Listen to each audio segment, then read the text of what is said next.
क्योंकि आप गवाह हैं पिछले 10 बरस में जिस तरह का निजाम मोदी जी ने दिया है। मोदी जी की सदारत में भारतीय जनता पार्टी एक ऐसी पार्टी है जिसने कभी किसी मजहब जात के नाम पर कोई ना फर्क समझा, ना उस तरह की उनकी नीति रही। और इसके अगर आप पिछले 50-60 साल की तारीख जो उनका रिकॉर्ड है वो याद करेंगे, और जैसे अभी खंडारा साहब कह रहे थे कि बहुत सारे मांगने भी आएंगे वोट, वो यही कह करके जहर पिघला करके वोट मांगते हैं। वो हिंदू को ये समझाते हैं तू हिंदू है, तूने मुसलमान की मुखालफत करनी है, मुसलमान को समझाते हैं तू मुसलमान है, तूने हिंदू की मुखालफत करनी है, और आखिरकार दोनों का मजहब खराब कर देते हैं। तो मैंने हमेशा कहा कि अगर मैं किसी को नहीं कहता कि तू हिंदू है मुसलमान, मैं कहता हूं अगर तू हिंदू है तो सच्चा हिंदू बन जा, अगर तू मुसलमान है तो सच्चा मुसलमान बन जा, तो ऑटोमेटिक दोनों में मोहब्बत होगा।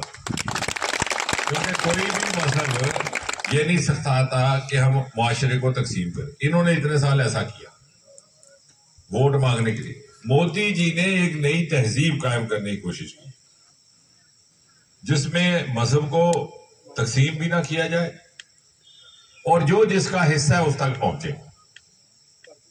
Justice for all, appeasement of none, ये नारा दिया। हर इंसान को उसका इंसाफ मिले, उसका हिस्सा मिले, और किसी तबके को, किसी को सिर्फ और सिर्फ महज और महज वोट की खातिर उसका ज्यादा तवज्जो दी जाए, और दूसरे लोग माशरे के हिस्से को लगे कि हमारी तरफ तवज्जो कम है, तो उससे हमारी जहनियत में भी खराबी शुरू होती है और हमारे माशरे में भी तकसीम आती है। अब आप देखिए, प्रधानमंत्री आवास योजना आई, मैंने कहा 10 साल की हमने ये बातें सुनानी है लोगों को। मोदी जी का हुक्मनामा था जहां जहां कच्चा मकान है उसको पक्का बनाना। बने कि नहीं बने?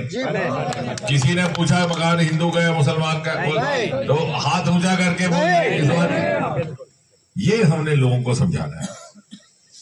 मैं कल कश्मीर में था, मैंने कहा मैं आज वो जमाना नहीं रहा कि मैंने कह दिया तो आप यकीन कर लें, दूसरे कह दिया। जो पुराने जमाने में होता था, लीडर आते थे, 10-10 तकरीरें करते थे, शाम तक लीडर खुद ही भूल जाता था सुबह की तकरीर में क्या कहा।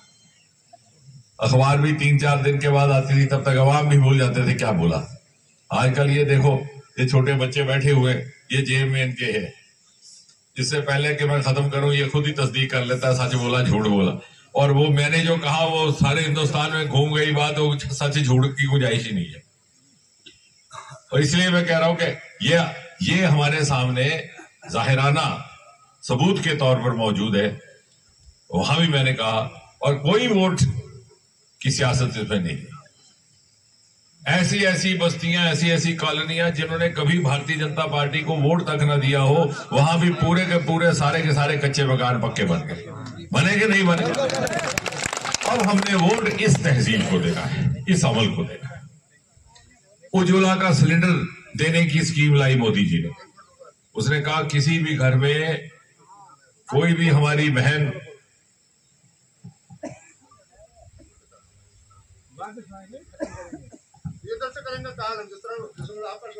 उज्ज्वला का सिलेंडर देने की स्कीम मोदी जी ने लाई।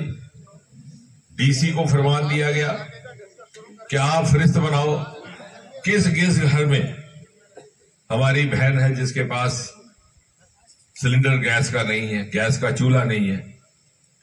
और इन पहाड़ों में हमने देखा वो नजारा, सुबह हमारी बहनें निकलती थी, बुजुर्ग निकलते, सुबह जाना, पहले जंगल से लकड़ी लानी, फिर उसको सुखाना, फिर उसको फूका मारनिया चूल्हे में, फिर करते करते करते रात हो जाती थी खाना पकाने। वही खाना फिर सुबह भी खाना नाश्ते के लिए, सारा दिन लगता था, आज आधे घंटे।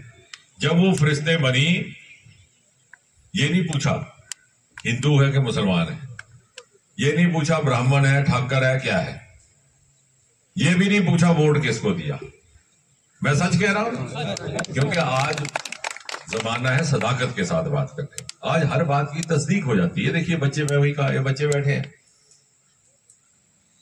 ये हर बात की तस्दीक करने का इनको शऊर भी है और तरीका भी पता है।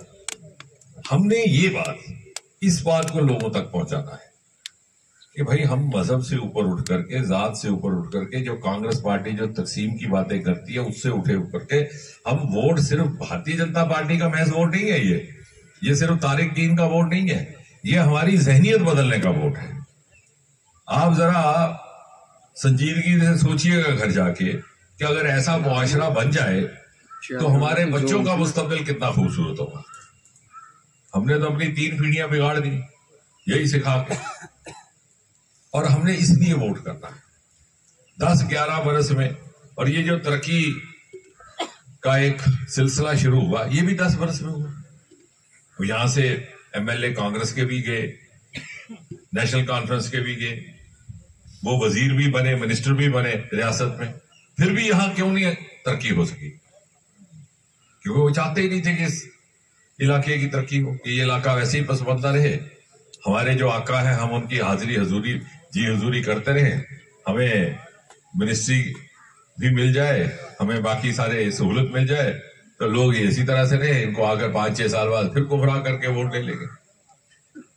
आज दिल खुश हो गया जो मैंने ये सड़क देखी। मैं इससे कह रहा था बच्चे से, मैंने कहा यार इससे तो जम्मू की सड़कों से ज्यादा खूबसूरत यहाँ की सड़क। बहुत बढ़िया। और ये बहुत पुरानी बात नहीं है, 14 में भी जब पहली बार आपने मुझे यहां से मुंतखब करके भेजा, आलम यह था किश्तवाड़ तो दूर रहा, अगर डोडा से हम भद्रवाह के लिए रवाना होते तो अंदर यही खौफ सताता कि भाई थोड़ी सी बारिश पड़ी तो पसी आ जाएगी, वहीं फंस जाएगी। तो ऐसा हुआ 14 की इलेक्शन में मेरे साथ ये सारे युवा हमारे नौजवान साथी थे, हम पहुंचे भद्रवाह। अभी भद्रवाह बैठे थे, बारिश शुरू हो गई। मैंने जल्दी जल्दी समेटा, उठा, मैंने कहा बेटा तुम बैठो मैं चला, ये बारिश शुरू की। तो कहते ये हल्की बारिश में यहाँ कोई पता नहीं। मैं कहा तुम आ जाना बाद में। मैं जबरदस्ती निकल आया और आप यकीन जानिए मेरे निकलने के पौने घंटे के बाद वो हल्की सी पसी आई, रास्ता बंद। फिर जी वो आएगा, बुलडोजर आएगी, क्रेन आएगा, वो क्या कहते हैं वो दूसरा वो आएगा, सारा दिन बेचारे बच्चे वहां फंसे रहे। आज देखो भद्रवाह के लिए जैसे मलमल जैसी सड़कें 35-40 मिनट में पहुंचती है, किश्तवाड़ में भी सड़क बन गई। इन 10 साल में कोने कोने में सड़कों का जाल बिछाने का काम हुआ है तो मोदी जी की बदौलत। भारतीय जनता पार्टी, जितेंद्र जी। आज यहाँ नेशनल हाईवे बन रहे हैं। मेरा जो अपना गांव है उधर मरमत ब्लॉक में, हमने वहां लड़ करके नेशनल हाईवे नया लिया। मैंने कहा एक दिल में सुकून रहेगा जाने से पहले। हमारे ऐसे बुजुर्ग थे, बच्चों को यकीन नहीं आएगा, जिन्होंने बेटा कभी मोटर गाड़ी देखी ही नहीं थी। आप कभी अंदाजा लगा सकते हैं आज के नौजवान, सारी उम्र गुजर जाती थी। मोटर कार क्या होता है, कोई न कोई शहर से आके सुनाता था कहानी। एक बस आती थी, फिर कोई जो खट्टे कट्टे लड़के वो पगडंडी चढ़ के ऊपर चल जाते थे। बेचारा बुजुर्ग तो रह गया, तो घर में ही रह गया, वही रहना आखिरी सालों में। आज वहां से नेशनल हाईवे गुजर रहा है, वो खिलैनी से होकर सुदमा देव गुहा, और यहां से भी एक हाईवे बनेगा। वो इसलिए नहीं है कि सिर्फ आमद रफ्त की तो सहूलत है ही है, ताकि हमारे बच्चों को ये लगे कि हम किसी से कम नहीं है। जिस तरह से हिंदुस्तान भर में एक तरक्की का दौर शुरू हुआ है, जिस तरह से तरक्की का दौर सारे हिंदुस्तान में शुरू हुआ है, हम भी उसके हिस्सेदार हैं, हम भी उस कारवां का हिस्सा है। बाकी ये तरक्की का सिलसिला जारी रहेगा। तो बड़ी लंबी चौड़ी लिस्ट मुझे दे दी इन्होंने साथ बैठे हुए। मैंने कहा भाई ये लिस्ट तब देना, पहले तारक को जताओ तो सही।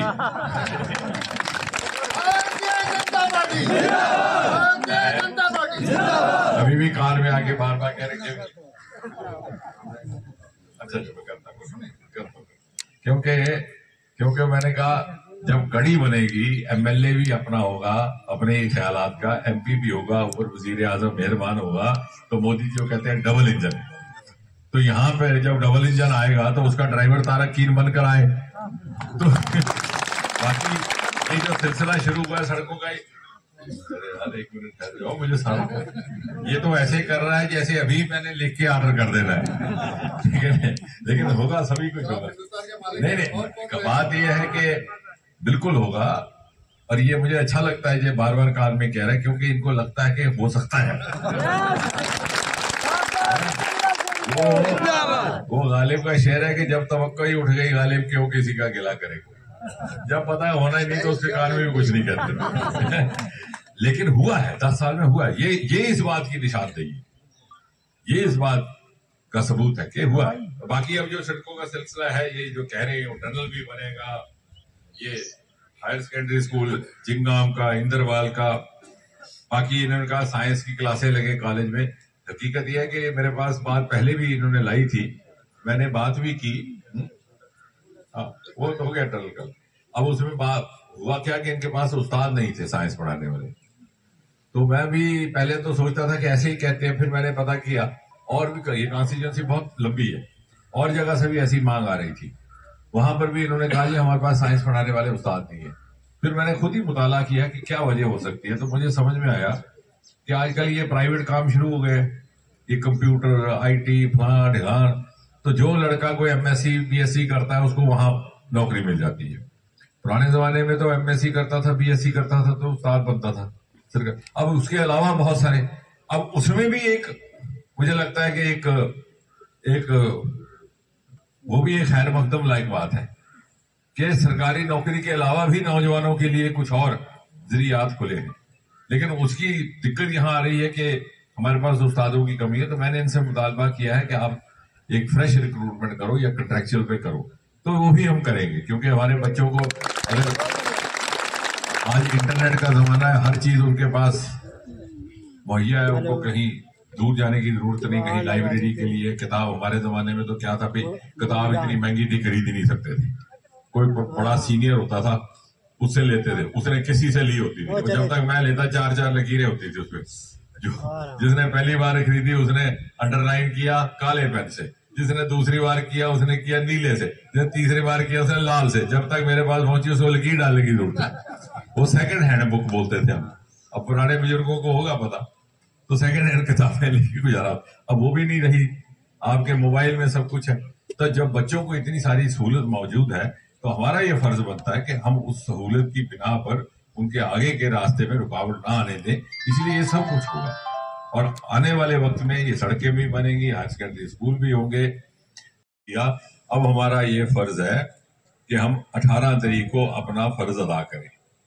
वो फर्ज अदा होगा तो बाकी फर्ज अदा होंगे, और उसके लिए जरूरी है कि हम सुबह 12 बजे से पहले हम सब खुद भी, और इस बार पार्टी ने एक दूसरा नारा दिया, मेरा परिवार और 3 परिवार, यानी मेरा कुंभा भी जाए और साथ ही साथ मैं रिश्तेदार दोस्तों के 2-3 और कुंभे भी लेकर जाऊं। अगर ऐसा मुमकिन हो जाए तो 12 बजे तक हमें 100% वोट मिल जाता है। और जो दहलीज पर बैठे हैं, जो किनारे पे सरहद पर बैठे नजारा देख रहे हैं, उनको भी समझाना है कि भैया आप छोड़ो, उधर कुछ नहीं है, यही है।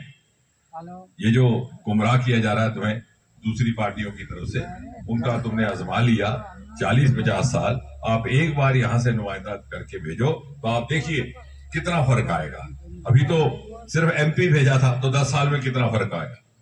अगर MLA भी होता, क्योंकि दिक्कत क्या होती है कि फिर हर चीज के लिए MP को बीच में दखल देने में दिक्कत आती है और हर जगह MP पहुंच नहीं सकता। लेकिन अगर कड़ी बनी हो तो ये काम आसान हो जाता है। तो आज इतनी बात करनी है और आपसे मुतालबा है कि 18 तारीख को हम अपना जब फर्ज अदा कर ले, 8 तारीख को जब हमारा रिजल्ट निकले, उसके बाद ये सारी टीम दोबारा बैठेगी और फिर हम पूरा एजेंडा बनाएंगे कि एक एक करके सबसे पहले क्या करना। भारतीय जनता पार्टी जिंदाबाद, नरेंद्र मोदी जिंदाबाद,